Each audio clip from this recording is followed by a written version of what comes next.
ओम नमः शिवाय। आप सभी का दिन शुभ और मंगलमय हो। महादेव जी की कृपा आप सभी पर बनी रहे।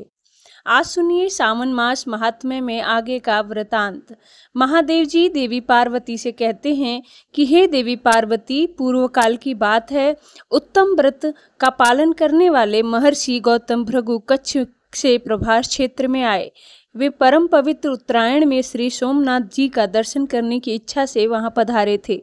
सोमेश्वर का दर्शन तथा संपूर्ण तीर्थों में स्नान करके गौतम जी प्रभास में ही तीर्थ भ्रमण करने लगे। घूमते घूमते गात्र छेद तीर्थ में गए। उसकी सीमा पर पहुंचते ही उन्हें वैष्णव वन दिखाई दिया, जो भगवान विष्णु को बहुत ही प्रिय है। उस वन में 100 धनुष तक फैला हुआ पुरुषोत्तम क्षेत्र है। वहां सीमा पर पहुंचकर उन्होंने महाभयंकर विशालकाय 5 प्रेतों को देखा, जो बड़े बड़े वृक्षों पर बैठे हुए थे। उनके केश ऊपर की ओर उठे हुए थे। उन प्रेतों को देखकर वे भय से थर्रा उठे। फिर वे धैर्य धारण करके कुछ देर सोच विचार करके उन्होंने पूछा, अहो, ये विकराल देह धारण करने वाले तुम लोग कौन हो? तब प्रेतों ने कहा, महात्मा, हम लोग प्रेत हैं और इस तीर्थ को श्रेष्ठ और पुण्यतम सुनकर बहुत दूर से आए हैं, परंतु हमें इसके भीतर प्रवेश की आज्ञा नहीं मिली। कुछ अदृश्य दूतों ने हमें मार मार कर जर्जर कर दिया है। हम में से एक यह लेखक है, दूसरा रोह है, तीसरा शीघ्र है, चौथा सूचक है और पांचवा मैं सबसे बड़ा पापी हूँ। मेरा नाम परीक्षित है। तब गौतम मुनि ने पूछा, तुम लोग तो प्रेत योनि में पड़े हुए हो, फिर तुम्हें यह लेखक आदि नाम भला कैसे हुए?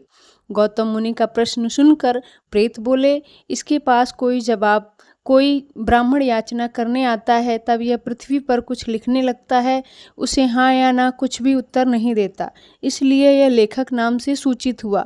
हमारा दूसरा साथी किसी याचक ब्राह्मण को देखते ही भय से महल की छत पर चढ़ जाता था, इसलिए इसका नाम रोह अर्थात चढ़ने वाला हुआ। तीसरे पापी ने राजा से बहुतेरे ब्राह्मणों के विषय में यह सूचना दी, यानी चुगली खाई कि यह तो बड़े धनाढ़ है, इसलिए इसका सूचक नाम अर्थात चुगलखोर नाम से ही प्रसिद्धि हुई। यह चौथे महाशय ब्राह्मणों द्वारा याचना करने पर प्रतिदिन भागकर शीघ्रतापूर्वक आगे बढ़ जाया करते थे, किसी को कुछ भी नहीं देते थे, इसलिए इन्हें शीघ्र कहा गया। मैं ब्राह्मणों में को सदा परीक्षित अर्थात बासी कदन देता था और खुद मिष्ठान से ही पेट भरता था, इसलिए मैं परीक्षित नाम से धरती पर प्रसिद्ध हो गया हूँ। गौतम मुनि ने पूछा, संसार में कोई भी प्राणी बिना भोजन के नहीं रहते, इसलिए बताओ तुम लोग क्या भोजन करते हो? प्रेतों ने कहा, हे ब्राह्मण, जहाँ भोजन के समय आपस में कलह होने लगता है, वहाँ अन्न के रस को हम ही खाते हैं। जहाँ मनुष्य बिना लिपि पुती धरती पर भोजन करते हैं, जहाँ ब्राह्मण स्वच्छाचार से भ्रष्ट होते हैं, वहाँ हमको भोजन मिलता है।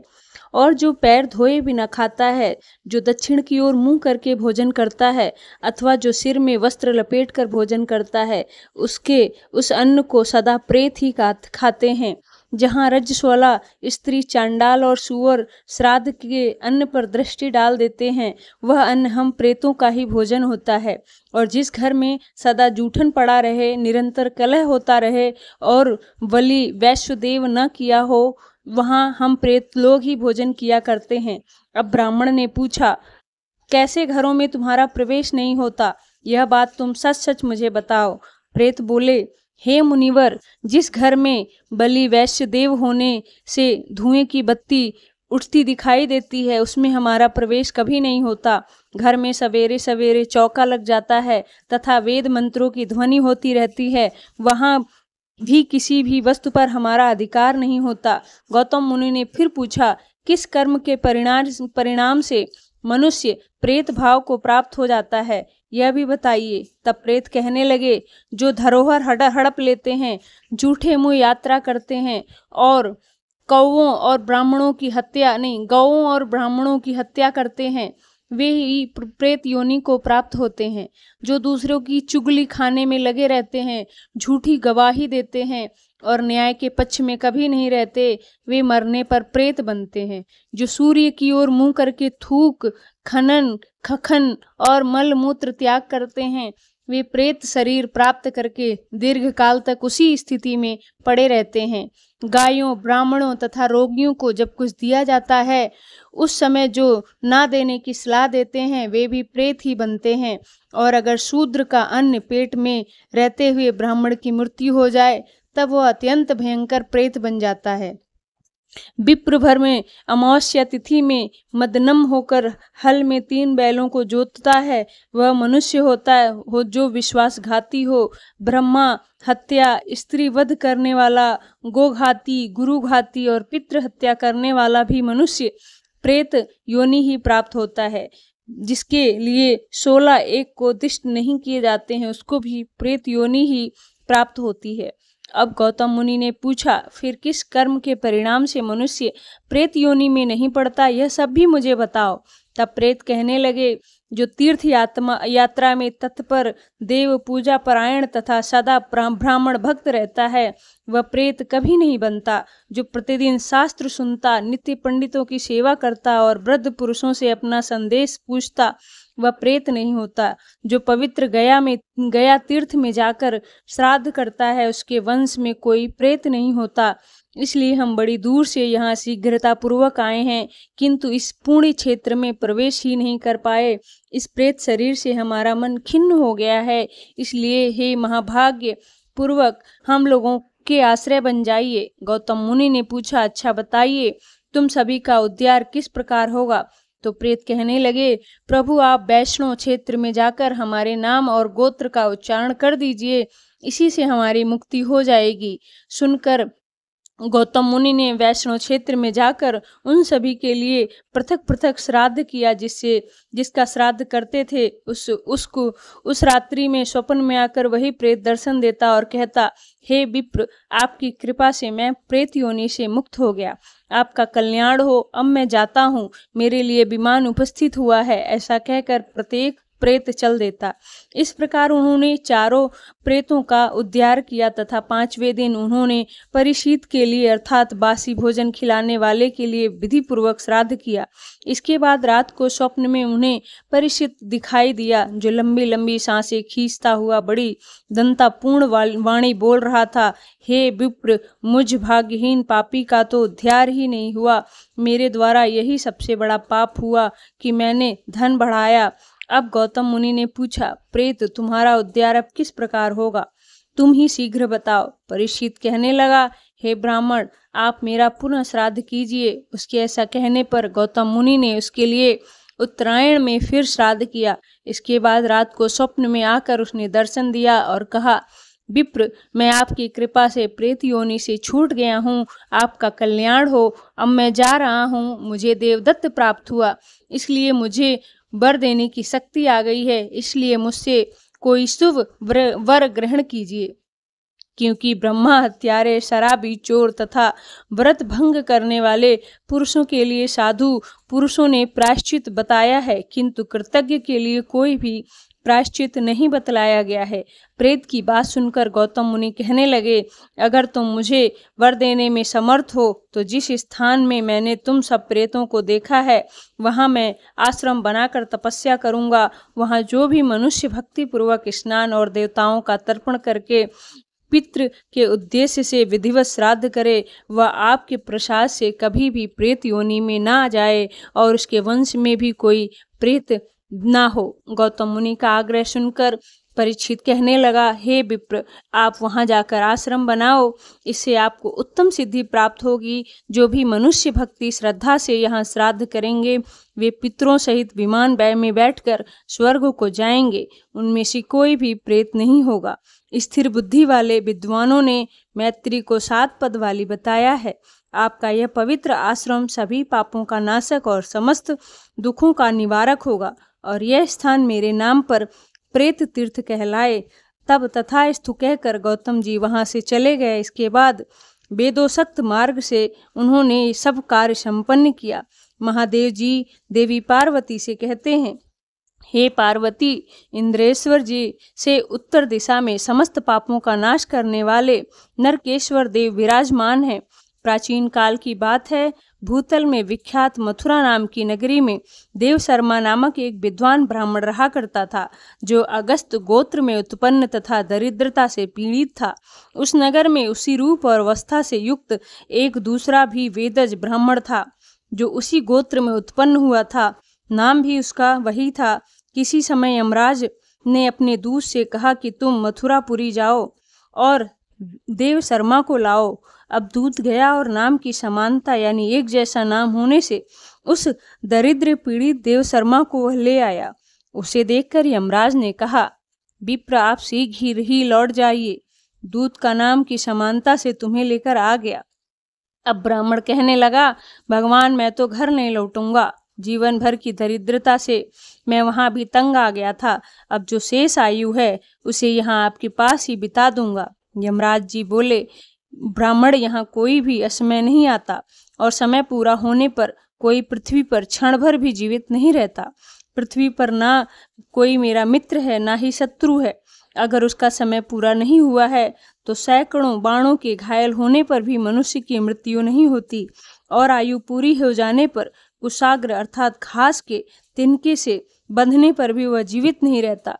इसलिए हे ब्राह्मण, जब तक तुम्हारा शरीर जला ना दिया जाए तब तक तुम वापस लौट कर जाओ। ब्राह्मण ने कहा, देव साधु पुरुषों का और विशेषता आपका दर्शन तो कभी व्यर्थ नहीं जाता। इसलिए मैं पूछता हूँ कि जो अत्यंत भयंकर नरक दिखाई देते हैं, इनमें से किस कर्म से मनुष्य को जाना पड़ता है? इस नरक की कितनी संख्याएं हैं? तब यमराज ने कहा कि प्रवर, मेरे लोक में बहुत से नरक हैं। इनमें से कुछ प्रधान हैं और कुछ उनकी शाखाएं हैं, जिनको तुम मेरे सेवकों द्वारा यंत्र में पीड़ित देख रहे हो। यह पापी और कृतज्ञ हैं। इन्होंने आसक्त होकर पराई स्त्रियों पर कुदृष्टि डाली है और जिन्हें तुम अभी कुंभी पाक नरक में डाला हुआ देखे हो, यह सब झूठी गवाही देने वाले और घूसखोर हैं, जो यह लोहे के तपाए हुए खम्भों का आलिंगन कर रहे हैं। इन दुरात्माओं ने पराई स्त्री को साथ रमण किया है। जो दुष्ट गोघाती और देवताओं और ब्राह्मणों के निंदक रहे हैं, वे ही कुठार से काटे जाते हैं। यह जिन्हें सियार, भेड़िए और लौह मुख जंतु खा रहे हैं, यह जो भूख से पीड़ित होकर अपना ही मांस खाते हैं, इन्होंने कभी अन्य दान नहीं किया। जो लोग सदा गायों और ब्राह्मणों के विनाश के लिए यत्नशील रहते हैं, यह रक्त पी और चर्बी खा रहे हैं। इसी प्रकार तरह तरह के पापों का फल भोग करने के लिए तरह तरह के नरक हैं। जो प्रभास क्षेत्र में जाकर नरकेश्वर शिव का दर्शन करता है, उसे कभी नरक नहीं देखना पड़ता। नरकेश्वर की स्थापना स्वयं मैंने ही की है। यह सुनकर ब्राह्मण अपने घर लौट गया और यमराज के वचन का स्मरण करके प्रभास क्षेत्र में जाकर जीवन भर नरकेश्वर की आराधना में लीन होकर अंत में उत्तम सिद्धि को प्राप्त हुआ। इसलिए सर्वदा प्रयास करके भक्ति पूर्वक नरकेश्वर का दर्शन करना चाहिए। अति पापों को से युक्त मनुष्य को भी उनके दर्शन से नरक में नहीं जाना पड़ता। अश्विनी कृष्णा चतुर्थी को जो वहां विधि पूर्वक श्राद्ध करता है, वह अश्मित यज्ञ का फल पाता है। इसके बाद महादेव जी ने पार्वती को जो भी प्रसंग सुनाया, उसका विवरण आप सभी अगले अध्याय में सुनेंगे। उम्मीद है यह कथा आपको भी पसंद आई होगी। अब सुनिए आज की कहानी। एक बार की बात है, भगवान श्री कृष्ण गोकुल में राजमहल में विश्राम कर रहे थे। तभी वहां पर सत्यभामा पहुंच गई। सत्यभामा को देखकर भगवान श्री कृष्ण उठे और मुस्कुराकर कहने लगे, देवी आइए, आपका स्वागत है। आप किस उद्देश्य से यहाँ आना हुआ? तब सत्यभामा कहने लगी, हे प्रभु, मेरे मन में एक प्रश्न उठ रहा है, सो उसी की जिज्ञासा शांत करने के लिए आपके पास आई हूँ। आपका उत्तर प्राप्त करने की इच्छा से ही अब मैं आपके पास आई हूँ। तब श्री कृष्ण भगवान कहने लगे, हे देवी, आपके मन में जो भी प्रश्न है आप निसंकोच होकर पूछ लीजिए। आपके प्रश्न का उत्तर हम अवश्य देंगे। तब सत्यभामा जी कहती हैं, हे प्रभु, वह कौन सी दो बातें हैं जो मनुष्य अगर समय से समझ जाए तो संतान पर आई मृत्यु भी टल सकती है? भगवान श्री कृष्ण कहने लगे, देवी, इस विषय में मैं आपको अब एक अत्यंत पवित्र कथा सुनाता हूँ, जिसके सुनने के बाद आपको आपके प्रश्नों का उत्तर मिल जाएगा। तब देवी सत्यभामा कहती हैं, प्रभु, आप इस कथा को सुनाइए, मैं मन और ध्यान लगाकर इस कथा को अवश्य सुनूंगी। तब भगवान श्री कृष्ण कथा प्रारंभ करते हुए कहते हैं कि देवी, जो भी व्यक्ति इस कथा को पूरा सुनता है वह मनुष्य समझ जाता है कि वह कौन सी दो बातें हैं जो संतान पर आई हुई मृत्यु की को भी टाल देती हैं। भगवान श्री कृष्ण आगे कहते हैं, हे सत्यभामा, प्राचीन समय की बात है, काशी नाम की एक प्रसिद्ध नगरी है जिसे महादेव की नगरी भी कहा जाता है और काशी को देव नगरी के रूप में भी पूजा जाता है। उस पवित्र काशी नगरी में देवबर्मा नामक एक राजा हुआ करते थे। देवबर्मा बहुत ही धर्मात्मा राजा थे। उनकी पत्नी बहुत पवित्र पतिव्रता संस्कारी रानी थी। रानी का नाम गायत्री देवी। वो दोनों पति पत्नी भगवान भोले बाबा के बहुत बड़े भक्त थे। भगवान भोले बाबा की आराधना करने के लिए वे मंदिर में जाते। यह उनका प्रतिदिन का काम था। राजा धर्मपूर्वक अपने राज्य का संचालन कर रहे थे। उनके राज्य में कोई भी व्यक्ति दुखी नहीं था। समस्त जनता सुख और वैभव से संपन्न थी। उनके राज्य में चारों तरफ खुशियां ही खुशियां थी। इस प्रकार धीरे धीरे कुछ समय बीता, लेकिन राजा के यहाँ अब तक कोई संतान नहीं हुई थी। आयु ढलने लगी थी, लेकिन उनके आंगन में अभी तक किसी भी बालक की किलकारी नहीं गूंजी थी। एक दिन की बात है, सुबह सुबह महाराज अपने नगर के एक प्रसिद्ध गली से निकलकर जा रहे थे। उधर से एक झाड़ू वाली गली में झाड़ू लगा रही थी। जब उस स्त्री ने राजा को आते हुए देखा, वह अपनी जगह पर मुंह फेर कर खड़ी हो गई। उसका ऐसा व्यवहार देखकर राजा को बिल्कुल भी अच्छा नहीं लगा। महाराज उस समय भगवान शिव की पूजा करने मंदिर जा रहे थे, इसलिए उन्होंने उस समय तो उस स्त्री से कुछ नहीं कहा। और जब वो वापस राज दरबार में आए, तब उन्होंने अपने एक सैनिक को बुलाकर कहा कि जाओ तुम उस झाड़ू लगाने वाली को बुलाकर महल में लेकर आओ, मुझे उससे कुछ पूछना है। वह सैनिक उस झाड़ू लगाने वाली स्त्री को के घर गया, जिसने महाराज को देखकर अपना मुंह फेर लिया था। सैनिक ने उससे कहा कि तुम्हें राजा साहब ने दरबार में बुलाया है अभी। वह अब झाड़ू लगाने वाली स्त्री मन ही मन सोचने लगी, महाराज का आदेश तो टाला नहीं जा सकता, इसलिए जाना ही पड़ेगा। लेकिन पुत्रहीन राजा का मुंह देखना तो बहुत ही बुरा होता है। लेकिन राजा का आदेश था, इसलिए वह राजा के महल की ओर चल पड़ी। कुछ समय बाद वह राजा दरबार में जाकर खड़ी हो गई। उसने राजा को प्रणाम किया। तब महाराज ने कहा कि बहन, तुम मुझसे एक बात बताओ, जब मैं आज प्रातःकाल भगवान शिव के मंदिर जा रहा था तो तुमने मुझे देखकर अपना मुंह क्यों फेर लिया? तब वह झाड़ू वाली कहने लगी, महाराज, आप मुझे भले ही मृत्यु दंड दे दें तो भी मुझे कोई शिकायत नहीं होगी, परंतु मैं सच ही बोलूंगी। महाराज, आपके यहाँ परम विद्वान और श्रेष्ठ महर्षि राज पुरोहित सब विराजमान हैं। अगर मैं गलत बोलूं तो आप इन सब से पूछ ही लीजिएगा। सुबह सुबह आपका कोई मुंह देख लेता है तो उसका पूरा दिन खराब हो जाता है, क्योंकि आप संतानहीन राजा हैं। आपकी कोई संतान नहीं है। महाराज, सुबह का समय था, इसलिए मैंने आपको देखकर अपना मुंह फेर लिया था। इस बात सुनकर सब बड़े हैरान हुए। अब मन ही मन सोचने लगे कि यह स्त्री तो बिल्कुल सच ही कह रही है। अगर किसी नगर का राजा संतानहीन हो तो वास्तव में वह बिल्कुल भी अच्छा नहीं है। देवी सत्यभामा को कहानी सुनाते हुए भगवान श्री कृष्ण ने आगे कहा कि हे देवी, राजा ने उस झाड़ू वाली को उसके घर सामान सहित भेज दिया। फिर मन में सोचने लगे कि मुझे तो अब भगवान शिव के यहाँ जाकर एक पुत्र प्राप्ति का यज्ञ करना ही होगा। ऐसा विचार करके राजा अपने महल आए और महारानी से कहने लगे, हे रानी, हमारे नगर के लोगों को हमारा मुंह देखने से बड़ी परेशानी होती है, क्योंकि हम संतानहीन हैं, हमारी कोई संतान नहीं है। इसलिए चलिए भगवान शिव के दरबार में चलते हैं और भगवान भोलेनाथ से प्रार्थना करेंगे कि वह हमें एक पुत्र प्रदान करें। श्री कृष्ण राधा से कहते हैं, देवी, यही विचार करके राजा और रानी दोनों भगवान शिव के मंदिर चले गए। वहां जाकर उन्होंने सच्चे मन से पुत्र प्राप्ति यज्ञ का आयोजन किया। अब राजा रानी के पुत्र प्राप्ति यज्ञ करने पर भी संतान उत्पन्न नहीं हुई। राजा का पुत्र प्राप्ति का यज्ञ निष्फल हो गया। इधर जो यज्ञ करने वाला पंडित था, वह भी यह जानकर बड़ा चिंतित हुआ कि आज तक मैंने अपने जीवन में जितने भी यज्ञ करवाए हैं वह कभी निष्फल नहीं गए। लगता है राजा के भाग्य में दुर्भाग्य लिखा है। राजा के भाग्य में संतान लिखी ही नहीं है, इसलिए तो पुत्र प्राप्ति यज्ञ निष्फल हो गया। भगवान श्री कृष्ण कहते हैं, देवी, राजा बड़ा धैर्यवान था। इस बात से राजा बिल्कुल भी विचलित नहीं हुआ। वह हर परेशानी, हर मुश्किल में धैर्य करने वाला राजा था।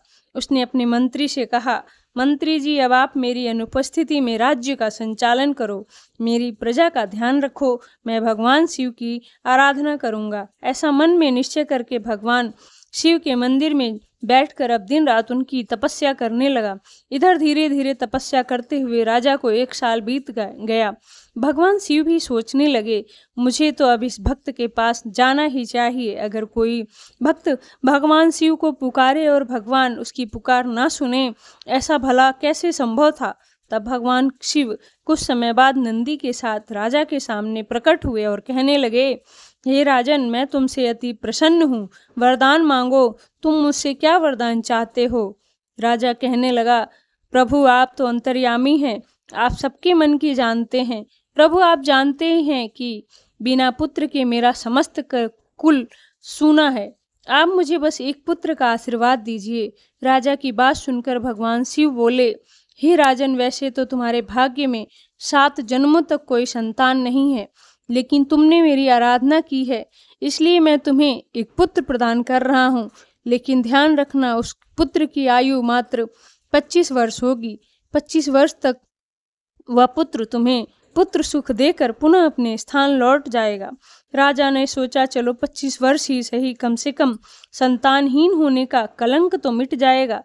राजा ने कहा, प्रभु चाहे जो भी हो, आप मुझे पुत्र प्रदान कर दीजिए। उसी समय भगवान भोले ने अपने एक गण को बुलाया और उससे कहा कि तुम जाओ, 25 साल के लिए इस राजा के पुत्र के रूप में जन्म ले लो। अब राजा मंदिर में से भगवान भोले बाबा का वरदान लेने के बाद अपने महल वापस लौट आए। आने के बाद यह सूचना उन्होंने अपने राज पुरोहित और महारानी को दी। भगवान भोले बाबा ने मुझे वरदान दिया है कि हम हमारे घर में बहुत ही जल्द पुत्र उत्पन्न होने वाला है। धीरे धीरे समय बीतते गया और भोले बाबा से मिले वरदान स्वरूप रानी ने गर्भ धारण किया। यह समाचार सुनते ही राजमहल में खुशी की लहर दौड़ गई और राजा बहुत प्रसन्न हुए। समय के अनुसार भगवान भोले बाबा ने उस महान गण ने राजा के पुत्र के रूप में जन्म लिया। अब तो पूरी काशी नगरी में पुत्र जन्मोत्सव की खुशियां धूमधाम से मन रही थीं। खुशियों मनाई गई। ब्राह्मण ने उस पुत्र का नाम रुद्र प्रताप रखा।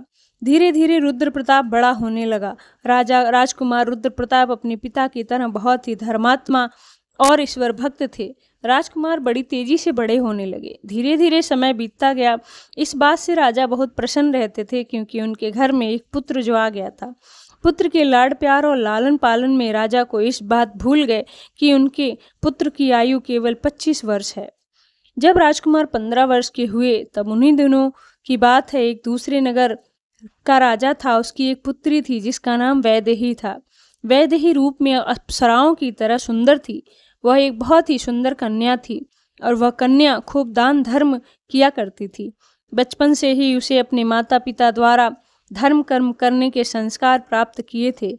वह हर जीव को एक समान देखती थी। सवेरे उठकर सबसे पहले पक्षियों को दाना डालती, फिर द्वार पर आए किसी भी अतिथि या साधु संत को खाली हाथ नहीं लौटाती, हर भूखे व्यक्ति को भोजन कराती। इसी तरह समय बीतने के साथ वह कन्या धीरे धीरे बड़ी होने लगी।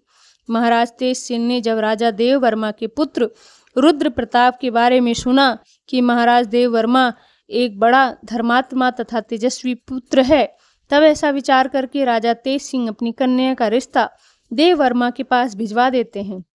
इधर राजा देववर्मा ने मन में सोचा, मेरे पुत्र की आयु तो मात्र 25 वर्ष है, मुझे अब इसका विवाह कर लेना चाहिए। इससे यहाँ भी कोई पुत्र पैदा हो जाएगा तो मेरा वंश आगे बढ़ जाएगा। ऐसा सोचकर राजा देववर्मा ने अपने राजकुमार का रिश्ता तय कर दिया। कुछ समय में राजकुमारी वैदेही का विवाह राजकुमार रुद्र प्रताप के साथ हो गया। अब राजकुमारी जो कि बहुत ही पतिव्रता थी, वह अपने पति के साथ बहुत खुश रहने। उसका रोज का एक नियम था, जब तक वह किसी भूखे को भोजन नहीं कराती तब तक खुद भोजन नहीं करती थी। कभी कभी तो उसको प्रतीक्षा भी करनी पड़ती थी। धीरे धीरे समय बीतने लगा। एक दिन राजा देववर्मा को लगने लगा कि उसके पुत्र की मृत्यु का दिन नजदीक आ रहा है। उसकी 25 वर्ष की आयु अब पूरी होने वाली है। राजा तो यह पहले से ही जानते थे क्योंकि भोले बाबा ने उन्हें सब कुछ बता दिया था। राजा ने इस बात को किसी को नहीं बताया था। अब राजा धीरे धीरे मन ही मन परेशान होने लगे। वह दिन रात चिंता में डूबने लगे। जैसे जैसे राजकुमार की उम्र बढ़ती रही वैसे वैसे राजा की चिंता भी बढ़ रही थी। धीरे धीरे राजकुमार की आयु अब कुछ ही दिन शेष रह गई तो राजा सोचने लगे, अब मैं क्या करूं, मेरा पुत्र तो कुछ ही दिन में मृत्यु को प्राप्त हो जाएगा। पुत्र मोह के कारण भगवान भोले बाबा के वरदान को भी राजा भूल गए और पुत्र में आसक्ति होने के कारण वह बीमार पड़ गए। पुत्र की मृत्यु की बात सबको बताकर किसी को भी दुख चिंता में नहीं डालना चाहते थे। अब तो राजा ने पुत्र मोह में भोजन करना छोड़ दिया। इधर जब वह दिन आ गए जिस दिन उनके पुत्र की मृत्यु होने वाली थी, उस दिन राजा सुबह से ही भगवान भोले बाबा के ध्यान में डूब गए। हाथ जोड़कर सच्चे मन से कहने लगे, हे प्रभु, हे भोलेनाथ, पुत्र के जाने की दुख सहन करने की शक्ति मुझे प्रदान कीजिए। विधाता के विधान को कोई नहीं बदल सकता। प्रभु, जो होना है वह तो होकर ही रहेगा। उस राजकुमार की जो विवाहिता पत्नी थी, वह हर दिन भूखों को भोजन कराया करती थी, पक्षियों को दाना चुगाया करती थी। रोज की तरह उस दिन भी वह अपने धर्म कर्म में लगी हुई थी। उसे अपने पति के बारे में कुछ भी नहीं पता था। इधर यमलोक में यमराज ने देखा कि आज राजकुमार रुद्र प्रताप की मृत्यु का दिन है, तो यमराज ने अपने दो दूतों को बुलाकर उन्हें आदेश दिया कि जाओ, अब 1 घंटे के बाद तुम्हें राजकुमार रुद्र प्रताप के प्राण उसके शरीर से निकाल कर लाने हैं। राजकुमार रुद्र प्रताप के प्राण तुम ऐसे नहीं निकाल सकते। इसके लिए तुम्हें एक सर्प के पास जाना होगा। उस राजकुमार की मृत्यु के लिए उस सर्प को प्रेरित करना होगा, क्योंकि सांप के डसने से ही राजकुमार की मृत्यु संभव होगी। यमराज की आज्ञा मिलते ही 2 यमदूत राजकुमार रुद्र प्रताप के प्राण हरने के लिए चल पड़ते हैं। उधर यमराज की माया से प्रेरित होकर एक सांप मन में विचार करने लगा कि आज मुझे राजमहल में प्रवेश करना चाहिए, राजमहल में घूम घूम कर देखना चाहिए। अब वह सांप महल में घुस गया और घूमता घूमता वह सांप, जो कि यमराज से प्रेरित था, वह राजकुमार के शयन कक्ष तक पहुंच गया। उस बिस्तर पर जहां राजकुमार सोता था, वहां बिस्तर के पास बैठ गया। यमराज के दोनों दूत राजमहल के द्वार पर खड़े हो गए। समय पूरा होने का इंतजार करने लगे। सोचने लगे कि कब 1 घंटे का समय समाप्त हो, कब वह नाग उस राजकुमार को डसे, तब हम उसके प्राणों को लेकर यमलोक जाएंगे। इस प्रकार यमदूत विचार कर ही रहे थे, तभी किसी दूसरे गांव में एक गरीब व्यक्ति रहता था। उसकी पुत्री थी। उस पुत्री के विवाह उन्होंने समय पर कर दिया था, परंतु उस पुत्री का जो पति था वह बहुत मदिरापान करता, जुआ खेल गमन करता उसका काम ही था। इसलिए उस गरीब दंपत्ति की पुत्री को हमेशा परेशान किया करता, उसको मारता पीटता, उसे घर से निकालना चाहता था। उस गरीब दंपत्ति की पुत्री वहां अपने पति के साथ कुछ समय तक रही। उसके बाद उसने गर्भ धारण किया और फिर एक दिन वह अपने पति की मारपीट से परेशान होकर अपने पिता के घर वापस चली आई। उस लड़की की पिता अब तक बूढ़ा हो चुका था, इसलिए वह कुछ कमा नहीं सकता था। बेचारा भीख मांगकर खाता और भीख मांगता और जो मिलता उससे तीनों प्राणियों का पेट पालता। इधर जब 9 महीने का समय पूरा हुआ तो उसकी पुत्री ने एक पुत्र को जन्म दिया और पुत्र को जन्म देने के बाद उसे बहुत तेज भूख लगी। जब भोजन की आवश्यकता पड़ी, क्योंकि जो प्रसव काल में भूख होती है वो बहुत तीव्र होती है, अब वह पुत्री अपनी पिता से भोजन मांगने लगी। बेचारा गरीब ब्राह्मण भोजन लेने के लिए आसपास के गांव में चला गया, लेकिन उसे रोज रोज मांगने के कारण अब लोग उसे भीख नहीं देते। अब उस गरीब को कोई भी खाने के लिए भोजन नहीं देता था। उधर उस लड़की की भूख ने उसे बेचैन कर दिया। तब वह लड़की अपने पिता से कहने लगी, पिताजी, मैं भूख के मारे मरी जा रही हूँ। बिना भोजन के 3 दिन हो चुके हैं। आपको जो कुछ भी भीख मिला हो मुझे खाने के दे दो, नहीं तो मैं अपने बच्चे को ही खा जाऊंगी। वह बेचारा व्यक्ति कहने लगा, पुत्री, तुम इस पुत्र को मत खाना। आज मैं कोशिश करता हूँ, अभी भोजन मांगने के लिए कहीं जाता हूँ। अगर कहीं से कुछ मिल गया तो तुम्हें लाकर अवश्य दे दूंगा। आज मैं काशी नगरी जाऊंगा, वहाँ के राजा हैं, उनके द्वार से कोई भी याचक खाली नहीं जाता। मैं वहाँ जाकर मांगूंगा, अगर कुछ खाने को मिला तो मैं तुम्हें तुरंत लाकर दूंगा। ऐसा विचार करके वह बूढ़ा पिता चल पड़ा। इधर जो राजकुमार की धर्मपत्नी वैदेही थी, वह हर दिन गरीबों को भोजन करवाती थी। उस दिन महाराज तो बीमार पड़े थे, क्योंकि पुत्र मोह के कारण वह अपने कमरे में पड़े थे। इसलिए आज उसने गरीबों को कोई भोजन तो नहीं कराया, परंतु उसने अपने पति के लिए जो भोजन बनाया था उसमें कई प्रकार के व्यंजनों और पकवानों से सजाकर भोजन के थाल उसने रख दिया था। पति आएंगे तो उन्हें भोजन करा देगी। लेकिन इतने में वह बूढ़ा आदमी उसके द्वार पर पहुंच गया। इधर राजकुमार वह राजकुमारी को वह दीनहीन व्यक्ति द्वार पर खड़ा हुआ दिखाई हुआ दिया। अब राजकुमार रुद्र प्रताप की पत्नी वैदेही को जब वह व्यक्ति दिखाई दिया, उस बूढ़े पर दया आ गई। उस बूढ़े आदमी ने उसकी तरफ देखा तो कहने लगा, बेटी, अगर मुझे इस समय कुछ भोजन मिल जाए तो तुम्हारा मुझ पर बड़ा एहसान होगा। कृपा करके मुझे थोड़ा भोजन दे दो। रानी ने देखा कि यह कोई आदमी जो मुझसे भोजन मांग रहा है, लेकिन यह भोजन तो मैंने अपने पति के लिए बनाया है। अगर यह भोजन मैं इसे दे दूंगी फिर मेरे पति क्या खाएंगे। लेकिन फिर भी उसने सोचा, मेरे पति तो अब तक आए नहीं हैं। जब अब वह बीमार पिता के पास बैठे हैं, तब तक भोजन मैं इस बेचारे गरीब को ही दे देती हूँ। जब मेरे पति आएंगे तो मैं उनके लिए दूसरा भोजन तैयार कर दूंगी।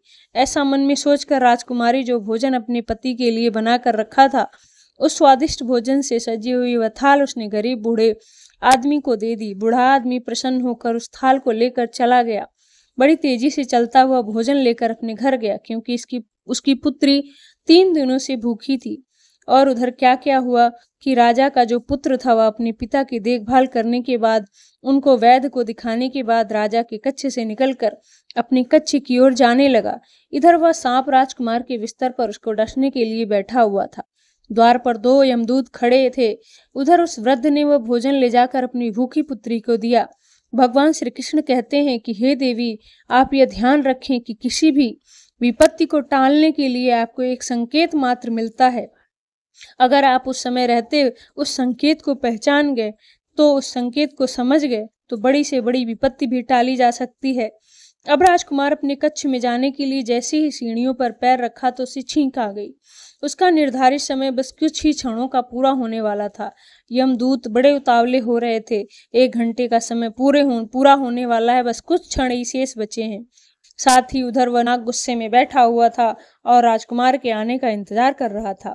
वह सोच रहा था कि राजकुमार आएगा तो मैं उसे तुरंत ही डस लूंगा। उधर उस बूढ़े आदमी ने भोजन ले जाकर जब अपनी बेटी को दिया, बेटी ने भोजन खाया तो पूछने लगी कि पिताजी, यह भोजन आपको किसने दिया? लड़की के पिता ने कहा, पुत्री, यह भोजन यहाँ की महारानी ने दिया है। यहाँ के राजा को जो पुत्र वधू है उसने मुझे दया करके यह स्वादिष्ट भोजन दिया है। भोजन देखकर लड़की की आत्मा से दुआ निकली, हे भगवान, मैं प्रार्थना करती हूँ कि जिसने भी यह भोजन दिया है उसका सुहाग अमर हो जाए, वह सदा सौभाग्यवती बनकर रहे। जैसे वह उस भोजन को करने वाले अपने मुंह के अंदर ले गई, उसी समय उसकी आत्मा से सच्चे मन से आशीर्वाद निकला और उसका पति अमर हो जाए। भगवान श्री कृष्ण आगे देवी सत्यभामा से कहते हैं कि हे देवी, सच्ची आत्मा से निकला हुआ आशीर्वाद जरूर फलित होता है। अब उधर लड़की का आशीर्वाद भगवान के पास पहुंचा, देवों के देव महादेव के पास पहुंचा, तो भगवान भोले बाबा का सिंहासन भी डोल गया। यह क्या हुआ? मेरा सिंहासन क्यों डोलने लगा? भगवान भोले बाबा मन में विचार करने लगे कि दुनिया में ऐसा क्या घटित होने वाला है। उन्होंने तुरंत नारद को बुलाया और नारद जी से कहा, हे नारद मुनि, देखकर तो आओ, तीनों लोकों में क्या घटित होने वाला है। नारद जी ने जब देखा तो समझ में आ गया। फिर उन्होंने भगवान शिव के पास जाकर कहा कि हे भोले बाबा, प्रभु, एक विचित्र घटना घट रही है। राजा ब्रह्मा के पुत्र की मृत्यु का नजदीक समय आ गया है। यमदूत द्वार पर खड़े हुए हैं। नाग उसके बिस्तर पर फन फैलाए हुए बैठा है। राजकुमार सीढ़ियों पर चढ़कर ऊपर जा रहा है। अब जैसे वह अपने बिस्तर पर बैठेगा, नाग उसे डस लेगा। और उधर बूढ़े आदमी की एक पुत्री है जो राजकुमार सच्चे मन से आशीर्वाद दे रही है। उसकी आत्मा से आशीर्वाद निकल रहा है कि उसका सुहाग अमर हो जाए, जिसने ये भजन करवाया है। यह हे प्रभु, यह कैसा विचित्र संयोग है। एक तरफ काल, दूसरी तरफ आशीर्वाद। उसकी लंबी उम्र की प्रार्थना कर रहा है। अब तो दान की शक्ति और काल में टक्कर हो गई। नारद जी बोले, प्रभु, इसमें आप का क्या होगा? भगवान भोले बाबा बोले, जो विधाता ने निश्चित किया है वही होगा, देखते रहिए। नारद मुनि ने कहा, सब अच्छा ही होगा। उसके बाद बाबा भोले वहां से अंतर्ध्यान हो गए। उधर वह राजकुमार सीढ़ियों पर चढ़कर अपने शयन कक्ष की ओर बढ़ रहा है। यमकेतु तैयार खड़े हुए देख रहे हैं कि अब हमारा काम बन गया। परंतु देखिए अनहोनी किस प्रकार होनी में बदली। अब जैसे ही राजकुमार अपने बिस्तर पर जाकर बैठा, उधर दान की शक्ति बीच में आकर खड़ी हो गई, जिसके कारण वह नाग बेहोश हो गया। अब उससे चला भी नहीं जा रहा था, आगे बढ़ने की शक्ति उसमें बिल्कुल भी नहीं रही। नाग सोचने लगा, मैं तो इस राजकुमार को डसने आया था, अब तो मुझसे चला भी नहीं जा रहा। यह सब क्या हो रहा है? यह सब उसी आशीर्वाद का प्रभाव था जो उस भूखी लड़की ने सच्चे मन से दिया था। भगवान श्री कृष्ण कहते हैं, हे देवी, अगर किसी का श्राप लग जाता है तो आशीर्वाद भी जरूर लगता है। राजकुमार और उस सांप के बीच में आशीर्वाद आकर खड़ा हो गया। राजकुमारी का दान मृत्यु को आगे बढ़ने नहीं दे रहा था। यमदूत उस दान की शक्ति से कहने लगे कि तुम यहीं से लौट जाओ, हमें हमारा काम करने दो, हम इसे लेने आए हैं, इसके प्राण लेकर ही जाएंगे। तो दान की शक्ति और उस लड़की का आशीर्वाद कहने लगे, यह कभी नहीं होगा, ऐसा हमारे रहते तुम इस राजकुमार के प्राण हर नहीं सकते। अब दोनों में बहस शुरू हो गई। बहस आरंभ हुई तो उन दोनों में युद्ध शुरू हो गया। दान की शक्ति ने उन यमदूतों को आगे बढ़ने से रोक दिया। यमदूत आगे नहीं बढ़ पाए और फिर यमदूत वापस हार कर बिना राजकुमार के प्राण हरे ही यमलोक चले गए। उन्हें खाली हाथ आया देख यमराज ने कहा कि तुम खाली हाथ कैसे लौट आए? तो राजकुमार के प्राण लेने भेजे गए यमदूत कहने लगे, हे प्रभु, राजकुमार के प्राणों को लाने में दो बड़ी बाधाएं बीच में खड़ी हैं, उनके आगे हमारा कोई वश नहीं चल पाया। यमराज ने पूछा, ऐसी कौन सी बाधाएं हैं जो मृत्यु के मार्ग में बाधा बन रही हैं? तब दोनों यमदूत ने बताया, हे प्रभु, एक तो दान की शक्ति, दूसरा आशीर्वाद की शक्ति। इतना सुनकर यमराज बोले, लगता है तुम बेबस और बूढ़े हो गए, मैं जाकर देखता हूँ कि कौन सी बाधा राजकुमार के प्राण को लाने से रोकती है। भगवान श्री कृष्ण आगे कहते हैं, अब यमराज धरती पर स्वयं आकर उधर भोले बाबा ने मन में सोचा, अब मुझे इनमें समझौता करना ही होगा। यमराज इनसे जीत नहीं पाएंगे और अगर यमराज हार गए तो यह प्रकृति के नियमों का उल्लंघन होगा। यमराज जी जब वहां उपस्थित हुए तो भगवान शिव भी प्रकट हो गए। यमराज जी ने भगवान भोले बाबा को देखा और उनके चरणों को प्रणाम किया। तब भोले बाबा यमराज जी से बोले, यमराज, आप नहीं जानते, आपके विधान के अनुसार इसकी आयु पूर्ण हो चुकी है, परंतु मुझे आप यह बताइए कि क्या श्राप नहीं लगते? श्राप तो मुझे भी झेलना पड़ा था, श्री हरि विष्णु को भी और ब्रह्मा जी को भी झेलने पड़े थे। क्या आपने श्राप के कारण मृत्यु लोक में जन्म नहीं लिया था? यमराज कहने लगे, हे प्रभु, वो तो है, मुझे ऋषि के श्राप का मान रखना था। भगवान शिव कहने लगे, जब तुम एक श्राप का मान रख सकते हो, उसी तरह किसी की आत्मा से निकलने वाले आशीर्वाद का मान भी रख सकते हो, उसे आप कैसे निष्फल कर सकते हो? यमराज जी भोले बाबा से बोले, हे प्रभु, अब तो इसका उपाय केवल आप ही बताइए, मुझे इस समय क्या करना चाहिए? तब भगवान भोले बाबा बोले, यमराज, हे यमराज, कि आप इस राजकुमार की आयु 110 वर्ष कर दीजिए और ठीक 110 वर्ष के बाद आप इसे ले जाना। यह उसकी शक्ति के आशीर्वाद के कारण और वरदान के कारण मृत्यु के योग्य नहीं लग रहा। इसने मृत्यु को जीत लिया है। अब भोले बाबा के कहने पर